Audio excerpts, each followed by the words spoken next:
Our next speaker represents the blood and guts section of the community. These are the guys that get out in the woods and actually do the work, harvest the timber. And one thing that about loggers that's they try to keep quiet is that they are deep-thinking people. Most. No, what's so funny? Loggers are deep-thinking people. They're philosophers. They read a lot. They hash a lot of good ideas and bad ideas out. They're very practical people because their lives depend on their wisdom and skill and their ability to make good decisions all the time. And so it's my pleasure to invite our guest speaker, representing the logging community, Jay Drenka. Come on.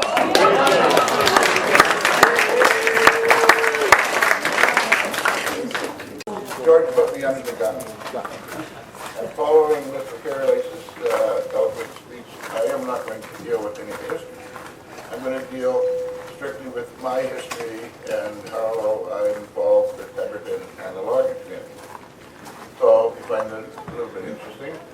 I started out a very young man, greasing trucks for my dad in his shop in Squamish until I could afford to buy a bike and a motorcycle. And about 65, I think, was my first trip to Pemberton on a motorcycle, Honda 55.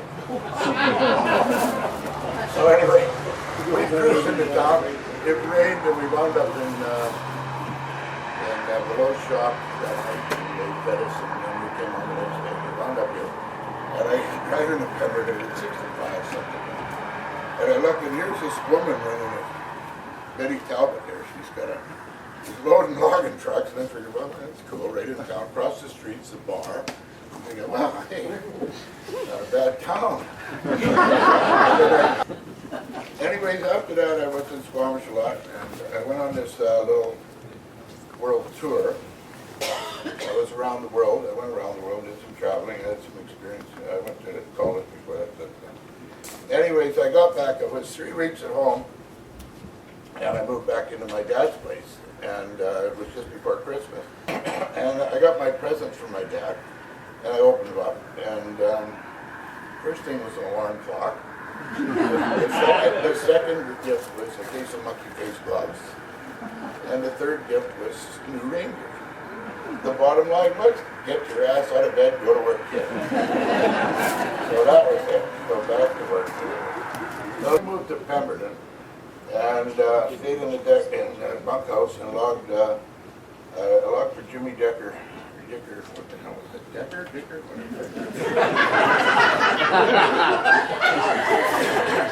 Anyway, me and Mark Kearney and Bill Byers and a few of the boys from the old Perkins' tower, we logged salmon slew all that winter, shoveled snow, choker hole, the whole 9 yards until spring. And finally, one day the sun came down at the bottom of the tower, and we were so happy. April shows up, so we have the rodeo. So here's Jay and brand new Camaro, and we had a big party, right? And well, the cops caught us, and my Camaro was out in the field behind the deal wrapped and barbed wire around the axles. I got it impaired, and then we went back to bunkhouse and back to CLB's bunkhouse. So Jimmy Decker fired me. We lost our contract, and basically, I got kicked out of Pemberton. So I left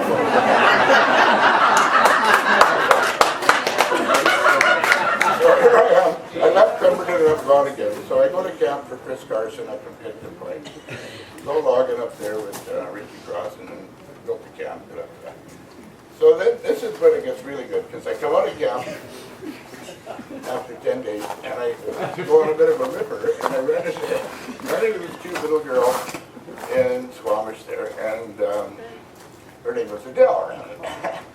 Anyways, we kind of had a good weekend, and somewhere along the line I promised to marry her. Anyways, I go back to camp. I'm in camp for a couple of days. The father says, there's a woman in your bunkhouse. So I go went, I didn't really recognize her. And she introduced herself to me and said, now here's the date, and here is the list of people. And I go, what? No, this is no bullshit. She hitchhiked to Campbell River and chartered a plane into Picton Point. She knew what she wanted.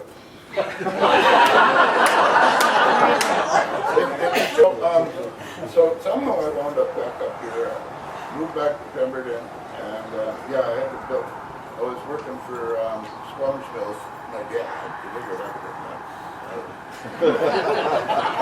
anyways, he got me up there. Al Hendrickson. Al didn't want to do it anymore, so I got in charge to build the road. I don't know how to build no bloody road.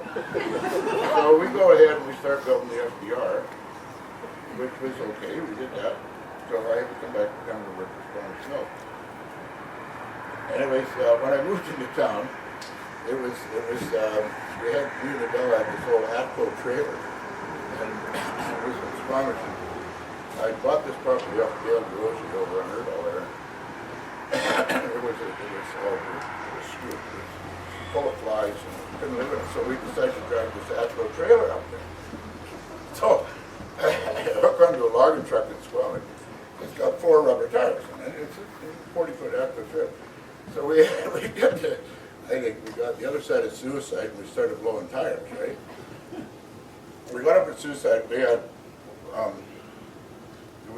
we're on the rims on 3 and 1 rubber tire still on. So we come down the hill and they all blew up, right? So we're now down, the logging truck driver says, nah, we can't do that. I said, yes, we only got to go another. So when we come into town, it was steel to steel, and you had a low gear. We come across the tracks, and it was still dark, and there was skid marks all the way down through the. And we hit the tracks, and the last of the springs and tracks. Anyways, here I am back in Pemberton. So anyway, we carried on. Me and Adele had 5 lovely daughters, and we logged our asses left them. And I think I missed. Oh yeah, then I went to work for Ron Blundell.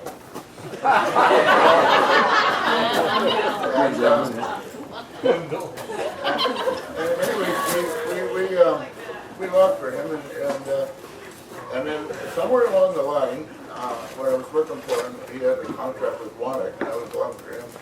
Squamish Mills bought the contract, or got it somehow, or changed it, or leased it, or whatever. So now I'm involved with that, so now I'm back to work for Squamish Mills, my own. So it went round and round and round.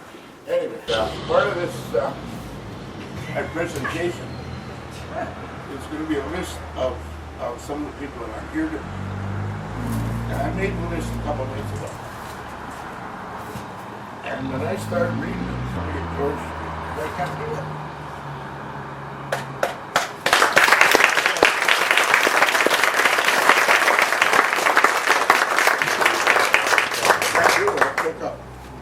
Anyway, that's it then.